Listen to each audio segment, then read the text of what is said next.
Me quedé hablando sola como tantas veces.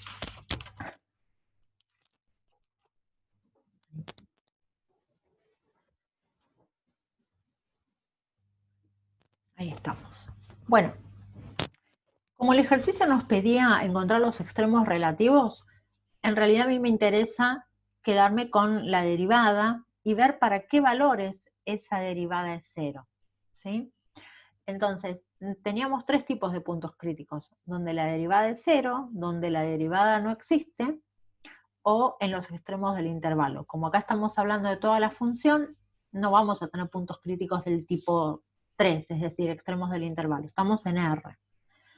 Bien, ¿por qué digo estamos en R? Fíjense, si yo pienso en esta fórmula, la de la función,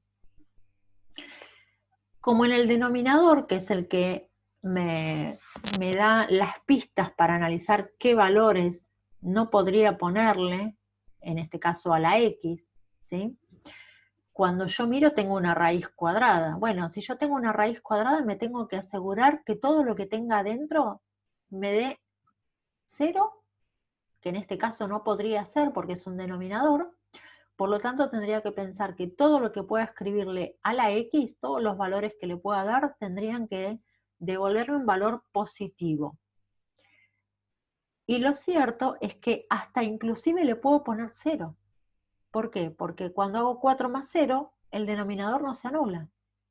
Si yo le pongo un valor negativo a la X, ¿tengo algún problema siendo una raíz cuadrada? Y en este caso no, porque esta X está elevada al cuadrado. Entonces, ponga lo que le ponga a la X, me va a devolver un valor siempre positivo, porque está al cuadrado, o a lo sumo 0. Pero ninguna de las dos situaciones hacen que el denominador se anule. Entonces, el dominio de esta función, y ahí de paso estamos repasando un poquito de dominio de las funciones, son todos los reales. Le puedo asignar cualquier valor real y esta función va a existir. ¿Sí? No siempre pasa, no siempre, sobre todo cuando tengo una raíz cuadrada, me tengo que asegurar que esa raíz exista. En este caso existe para cualquier X. Bueno, venimos para acá. Como les decía, tenemos distintas posibilidades de puntos críticos, donde la derivada se anula o donde la derivada no existe.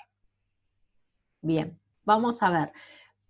Si tenemos una expresión fraccionaria para que toda esa fracción valga 0, la única opción que tenemos es que el numerador valga 0. Numerador, lo de arriba, ¿sí? Si el denominador valiera 0, esto no existiría. Entonces, ¿en qué casos?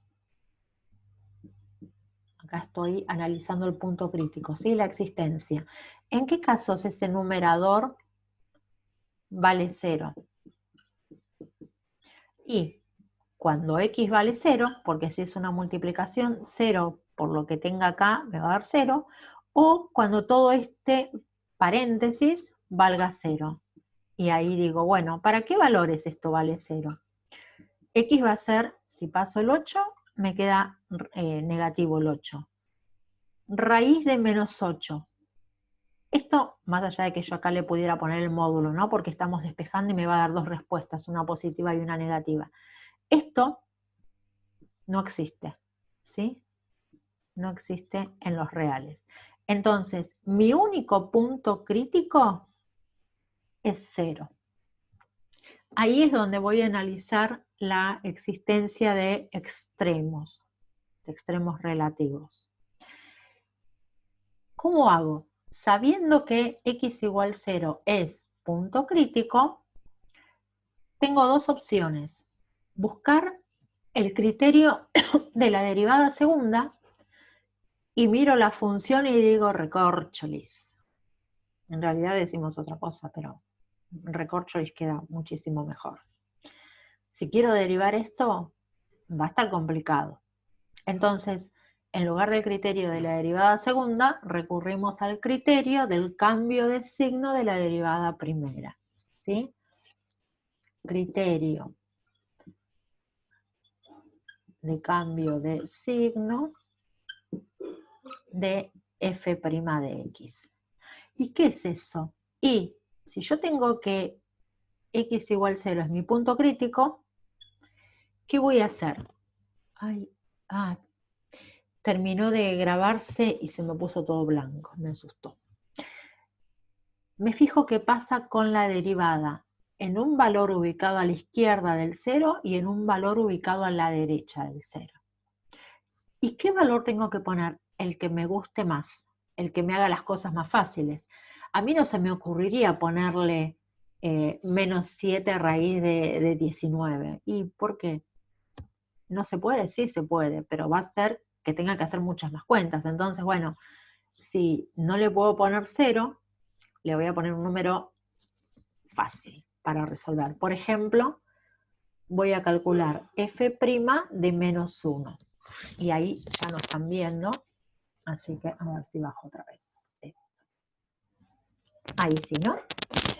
Bueno, f' de menos 1, ¿qué quiere decir? Que en esta expresión yo voy a calcular cuánto me da, pero cuánto me da, en realidad, ¿qué es lo que me interesa? Me interesa el signo que va a dar ese resultado. De todas maneras, voy a hacer la cuentita. Ustedes ahí no la ven, la tengo que hacer acá.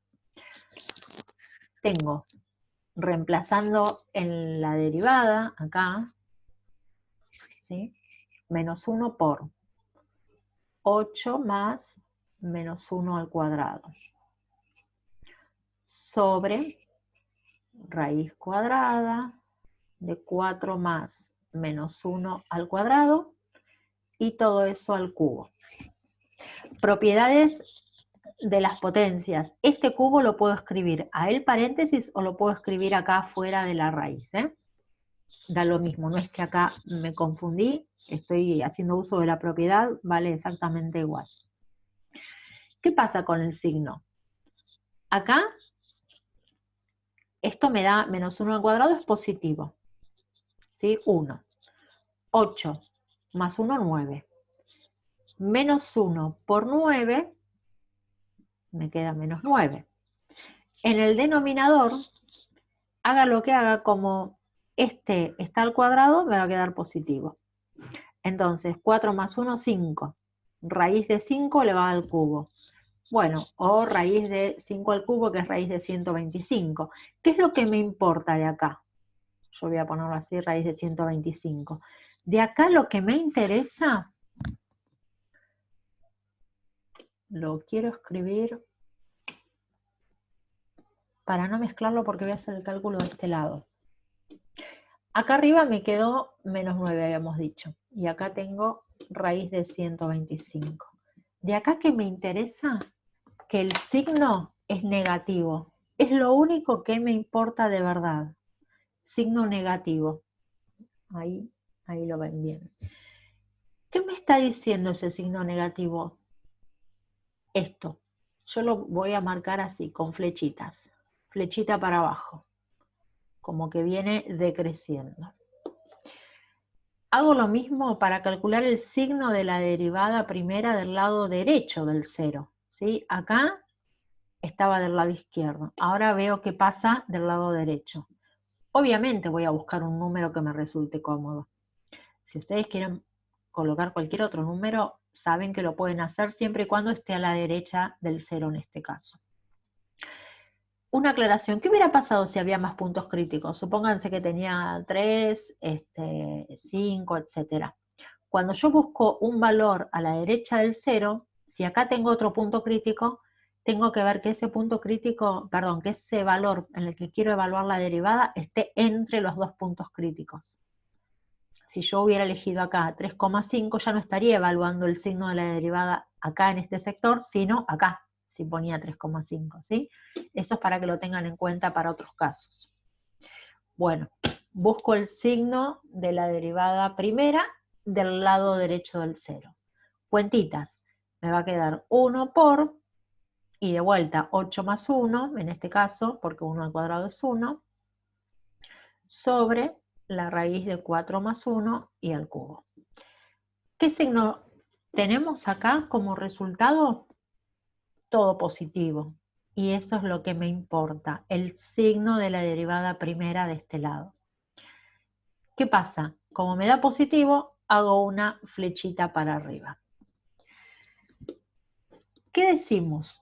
Que si nuestra función tiene signo negativo a izquierda del punto crítico y signo positivo a la derecha, esto implica que en x igual a 0 hay un mínimo relativo.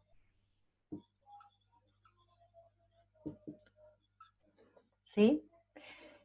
Si cambia el signo de negativo a positivo, tenemos un mínimo. Fíjense, como les decía la otra vez, si me queda el dibujito así, me está diciendo que acá tengo un punto menor que los demás valores de la imagen. Bueno, esta sería la conclusión. Cosas a tener en cuenta. No hacer lío con la derivada, porque si calculo mal la derivada, después calculo mal el punto crítico y todo el desarrollo que viene a continuación me sale mal. Si ustedes hacen la derivada y la pueden expresar de manera más simple, siempre se les va a hacer más fácil despejar los valores para encontrar ese punto crítico. ¿Sí? ¿Qué puede pasar si les queda una derivada más compleja para encontrar los puntos críticos, es decir, donde vale 0? Bueno, alternativa. Ustedes saben usar graficadores. Saben que el 0 de una función es la intersección con el eje X. Entonces, la alternativa que tienen es colocar la función en el graficador y ver dónde corta el eje X. Esa es otra manera de encontrar el punto crítico. ¿Sí? Lo que yo les estoy dando son ayudas, como quien dice, para que interpretando la información que tienen puedan acceder de distintas maneras. Si ustedes lo hacen así analíticamente y llegan como acá, bueno, fenómeno. Pero si ven que realmente se les hace muy complicado encontrarlo por la expresión que les quedó, si saben usar las herramientas, también está bien, ¿sí? Acuérdense que a mí me interesa mucho que puedan interpretar los conceptos para poder aplicarlos. Estas son distintas alternativas que les quedan, ¿sí? Hacerlo analíticamente o hacerlo con una interpretación gráfica. La interpretación gráfica sería la intersección de esa función derivada con el eje X. Bueno, no nos queda demasiado tiempo y quisiera hacerles ese mega resumen, excepto que tengan algo puntual que quieran que veamos, preferiría ir para ese lado. ¿Qué me dicen?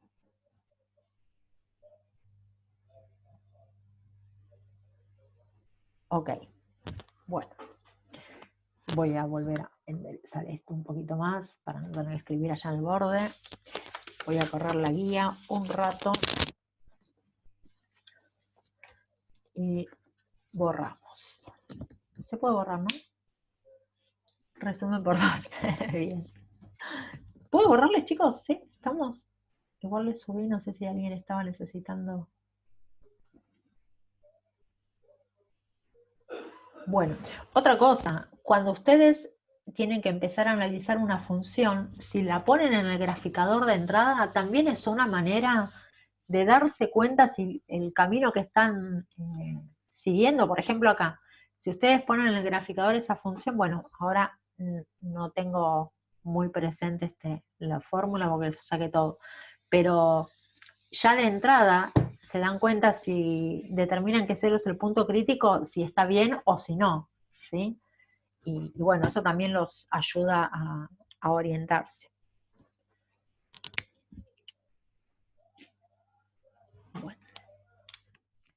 Bueno, ¿qué vimos? Límites.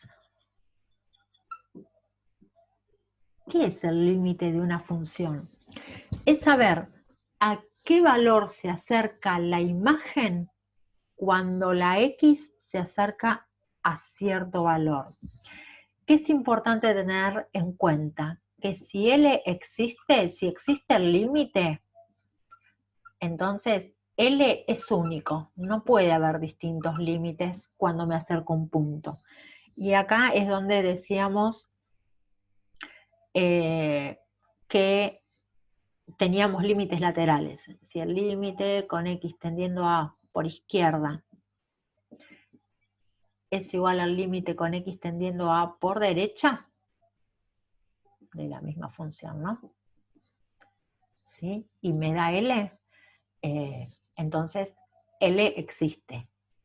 L es único. ¿Está bien? Esto es lo que debería pasar para que yo afirme que hay límite, que los límites laterales tienen que coincidir. Si el límite por izquierda no me diera igual al límite por derecha, no existe L. Sí, en este caso, bueno, estoy poniendo en un punto x igual a. Esto es súper importante. Si los límites laterales no son iguales, no existe el límite.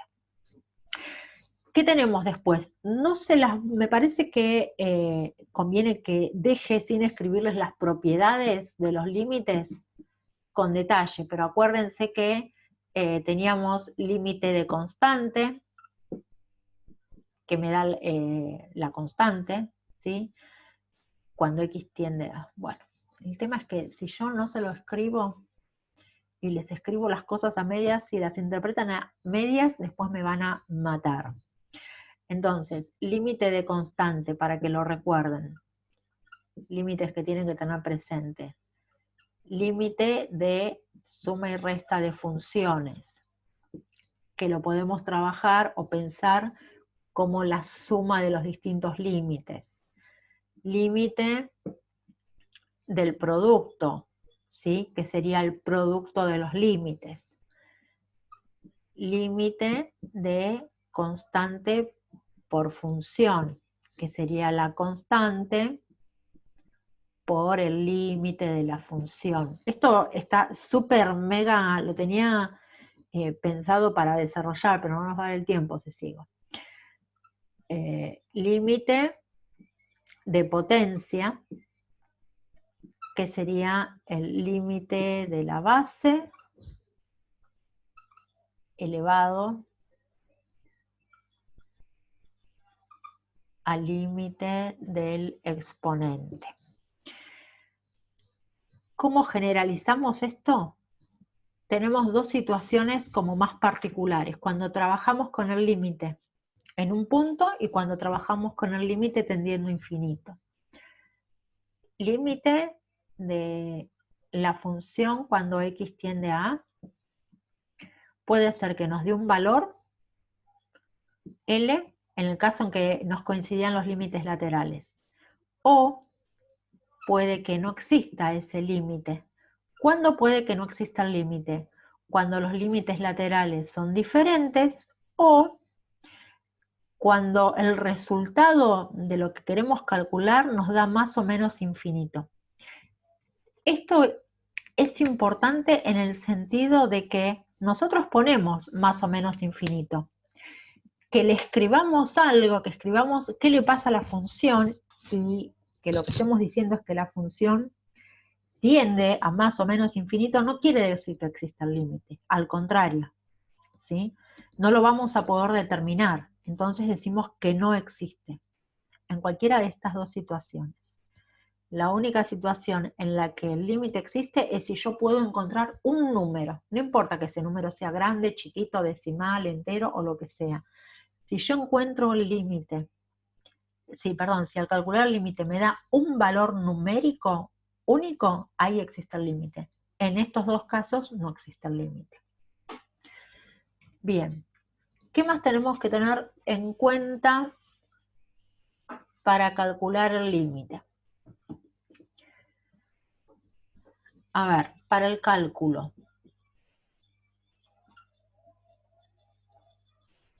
Hay más cosas, ¿no? Pero algunas cosas que son más básicas. Si yo tengo que, al calcular la tendencia de X, me queda 0 dividido por un número, K es un número, esto me va a dar 0. Si tengo que, por un lado, un valor K, ¿sí? La función tiene un valor K en el numerador y a más o menos infinito en el denominador, esta cuenta, ese límite va a tender a 0. acá estamos hablando de tendencias, ¿sí? De lo que le pasa. ¿Qué pasaría en otro caso? ¿Cuál podría ser? Que yo tenga que tiende a un número k y que tiende a 0, entonces acá me queda más o menos infinito, según los signos del numerador y denominador. Estos son como los tres casos los más usados, los que más aparecen. ¿Dónde tienen más? En el aula ustedes tienen una hojita con creo que es un PDF que subió la profe Lau, la otra profe, donde tienen un montón de situaciones en las que analizan los distintos límites, ¿sí? Por ejemplo, ¿qué pasa si x tiende a infinito? Si tengo un número dividido infinito, si tengo x elevado a un número y esa x era infinito, ¿sí? Bueno, todas esas situaciones más detalladas las tienen en ese archivito. Ahí está, Julián lo está confirmando. Sí, con las fórmulas y las propiedades, tal cual. Así que bueno, esto que les estoy escribiendo acá es como lo más básico de lo básico, ¿sí? Pero si buscan ese apunte, ahí tienen más situaciones. Me fui anotando todo lo que les quería decir. Para límites, ¿qué más tenemos que tener en cuenta? ¿En qué casos decimos que tenemos indeterminaciones? Las indeterminaciones son de 7 tipos, ¿sí? Nosotros tenemos posibilidad de que resulte 0 sobre 0, indeterminación, infinito sobre infinito, 0 por infinito, más infinito menos infinito, o al revés, cualquiera de las dos, 1 a la infinito, 0 a la 0, infinito a la 0, ¿sí? Esos son los casos de indeterminaciones que nos van a poder aparecer. Bien, ¿qué hacemos en el caso de las indeterminaciones? La pregunta es, ¿cómo las salvamos? Salvarlas. ¿Qué es salvar la indeterminación? Tratar de calcular el límite de otra manera, de modo de ver si se puede encontrar o no. Entre esas formas de salvarlas tenemos posibilidad de factorizar numerador y denominador. ¿Por qué? Porque cuando factorizamos podemos simplificar algunos de esos factores y tal vez nos den algunas opciones en las que ese límite exista. ¿Qué otra forma? Multiplicar por conjugado, ¿sí? Ya sea el numerador o el denominador. Y muchas veces puede que tengamos que multiplicar por el conjugado de uno y además por el conjugado del otro. Otra forma de salvar indeterminaciones, dividir cuando tenemos x tendiendo a infinito, y tenemos, por ejemplo, polinómica sobre polinómica, podemos dividir por x elevado al mayor exponente que aparezca. Y en el caso, por ejemplo, de las indeterminaciones del tipo 1 al infinito, lo que podemos hacer es llevar al caso del número e. ¿Sí? Otro límite particular que vimos es el límite cuando x tiende a 0 de seno de x sobre x. Bueno, también podemos redactar la función que tengamos para que nos quede una expresión de este tipo y podamos llevarlo a este límite conocido que vale 1. Esto con respecto a límites, así un pantallazo general como para que tengan presente. Después de esto vimos continuidad. Así que, ¿cómo voy con el tiempo? 24 minutos. Me quedan 16. Continuidad.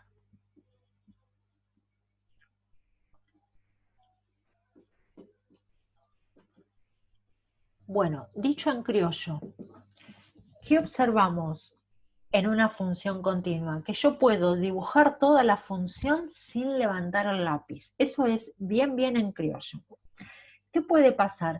Que yo esté dibujando y de repente tenga un único puntito con un agujerito y pueda seguir dibujando. Puede pasar que la empiece a dibujar y en algún momento la función se va a infinito y tengo que pegar un salto para ir a la otra rama y seguir dibujando. Entonces, esas son situaciones diferentes que pueden dar lugar a discontinuidades evitables o no evitables, o también llamadas esenciales. Entonces, ¿qué cosas analizo de la función? Primero, que continuidad en un punto x igual a, ¿no? Primero, que exista la imagen de A. ¿Qué más me fijo? Que exista el límite cuando x tiende a ese valor A para la función. Y la tercera es que el límite que recién calculamos, cuando x tiende a ese punto A es un punto donde nosotros sospechamos que es discontinua. ¿Está bien? Lo que pedimos como tercera condición es que el límite y la imagen coincidan. Ahora, de acá, ¿qué puede pasar? Que si existe el límite, independientemente de que sea distinta de la imagen de A o que no exista la imagen de A, yo voy a estar frente a una discontinuidad evitable. ¿Cuándo? De vuelta, cuando existe el límite y no existe la imagen o no es igual que la imagen. O puede que ocurra que no exista el límite. Si no existe el límite, ya está, me olvidé. Se trata de una discontinuidad no evitable o esencial. ¿Está bien? Entonces, ¿a qué cosa le voy a tener que prestar más atención?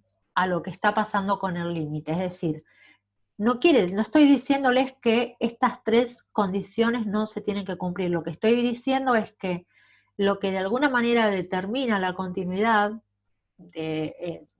con mayor peso es la existencia del límite. Si ese límite existe, independientemente del valor de la imagen, yo voy a estar frente a una discontinuidad evitable.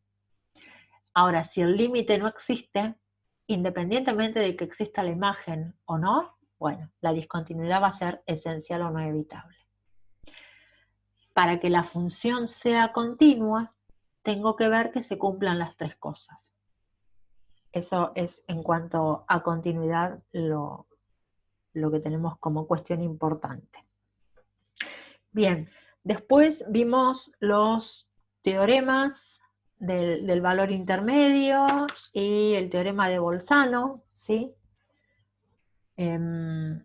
Los teoremas los dos están súper claritos en la guía, sí, es lo mismo que vimos.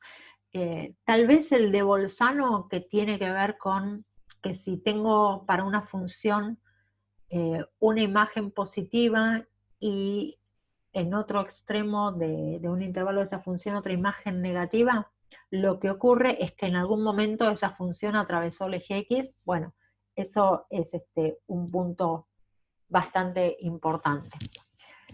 El otro teorema, el del valor intermedio, tenía que ver con que si yo tengo dos imágenes correspondientes a dos preimágenes, bueno, me voy a encontrar con un punto que, si es intermedio entre las imágenes, quiere decir que su preimagen va a estar comprendido entre los valores de ese intervalo.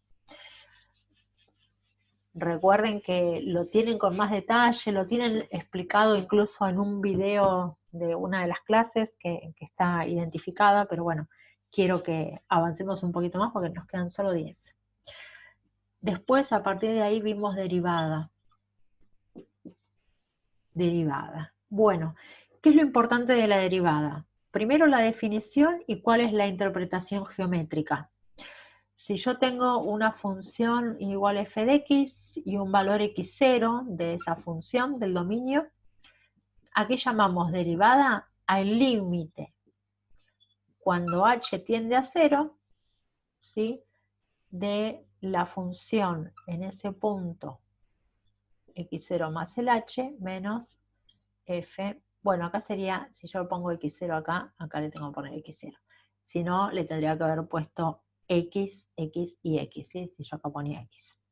Bien, ¿qué es lo que me da geométricamente la derivada? Geométricamente me da la pendiente de la recta tangente en el punto que estoy tratando, en el punto x0. ¿Sí? Ojo, me da, si yo calculo la función derivada, me va a dar una función genérica. Para encontrar la pendiente en cada punto, tengo que evaluar esa función genérica en el punto que me interesa. ¿Qué vimos después? Derivada de una función compuesta, o sea, la regla de la cadena, las derivadas por tabla, derivadas de funciones implícitas, derivadas logarítmicas, ¿sí? Y el análisis de esas derivadas, y las aplicaciones de esas derivadas al análisis de funciones, que con eso voy a hacerles el resto del machetito. Análisis de funciones. Cuando decimos que analizamos una función, primero que nada, pensamos en el dominio de la función. Es decir, verificar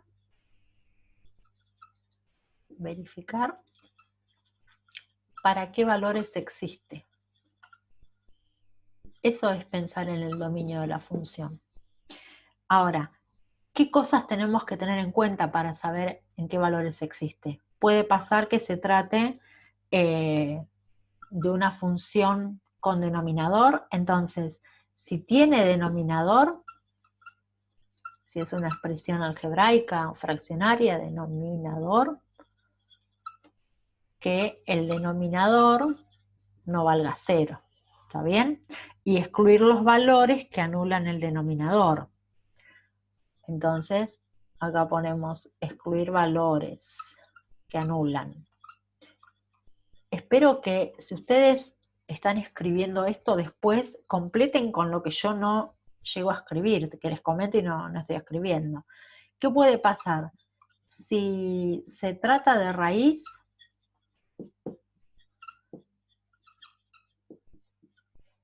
si la raíz es par, argumento mayor o igual que 0. ¿Está bien? Si la raíz es impar, no pasa nada. No problem. ¿Qué más? Si se trata de... si es un logaritmo, bueno, el argumento tiene que ser positivo. ¿Qué otra cosa? A ver. A ver si tengo algún otro caso que hayamos visto. Me parece que no, que con esto más o menos estamos considerando las situaciones. Puede a lo mejor, a ver. Vimos asíntotas. Ahí vamos con las asíntotas. Esto es del dominio. Borro.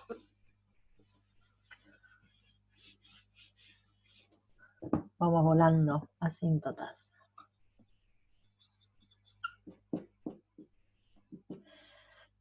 Para la asíntota vertical, límite cuando x tiende al punto donde se anula el denominador normalmente. A sería donde se anula denominador. ¿Qué decimos? Que el límite cuando x tiende a de la función, si nos da más o menos infinito, entonces en x igual a ese valor hay asíntota vertical. Esto, x igual a ese valor, es la ecuación de la asíntota horizontal. Vertical. Estamos con la asíntota vertical. Para la asíntota horizontal lo que hacemos es buscar el límite cuando x tiende, ahí sí, a más y menos infinito de la función. Y si nos da un valor a, un número, ¿sí? Este a es un número real, ¿sí? Decimos que en i igual a hay asíntota horizontal. Tengan presente esto. Estas son las ecuaciones de la asíntota, la vertical, la horizontal. Para la oblicua, acuérdense que la asíntota oblicua es una recta igual a m por x más b. ¿De dónde? A m la encontramos como límite cuando x tiende a más y menos infinito de f de x sobre x. Y a b la encontramos como el límite cuando x tiende a más y menos infinito de f de x menos m. Esta m que encontramos acá es esta m de acá. Ahí encontramos el m y el b, ¿sí? Calculando estos dos límites. La ecuación de la asíntota oblicua es esta otra. Ecuación de asíntota oblicua. ¿Qué funciones tienen asíntota oblicua? Aquellas polinómicas, es decir, racionales, donde en el polinomio del numerador observo un grado más que en el polinomio del denominador. Siempre tienen que ser polinómicas, y la verdad es que hay otras funciones que no son racionales, donde tengo polinomio sobre polinomio, que también tienen asíntotas oblicuas. Pero, ¿qué puede pasar? Que, por ejemplo, en el numerador tenga x cuadrado y en el denominador raíz de 5 más x cuadrado. Entonces, de alguna manera, como tengo la raíz de x al cuadrado en el denominador, podría pensar que en infinito eso se haría x. Entonces, bueno, en ese caso también podría haber asíntota oblicua. Pero en general es una función racional, donde tengo polinomio sobre polinomio. ¿Qué pasa si m me da 0? Si m vale 0, no hay asíntota oblicua, ¿sí? Porque a lo mejor hacen el cálculo pensando que se van a encontrar con un número, pero por ahí ese número es 0. Si m nos dio 0, no tenemos asíntota oblicua. Bien, ¿qué más analizamos? La paridad de las funciones. ¿Cuándo una función es par y cuándo es impar? Esto lo habíamos visto también en Mate 1, pero lo escribo muy rápido y ya nos queda. Decimos que para analizar la paridad, sí o sí necesito analizar las dos cosas. Para que sea par, comparo f de x con f de menos x. Si se cumple, decimos que es par. Si me da diferente, decimos que no es par. Y para ver si se trata de una función impar, comparamos f de x con el opuesto de f de menos x.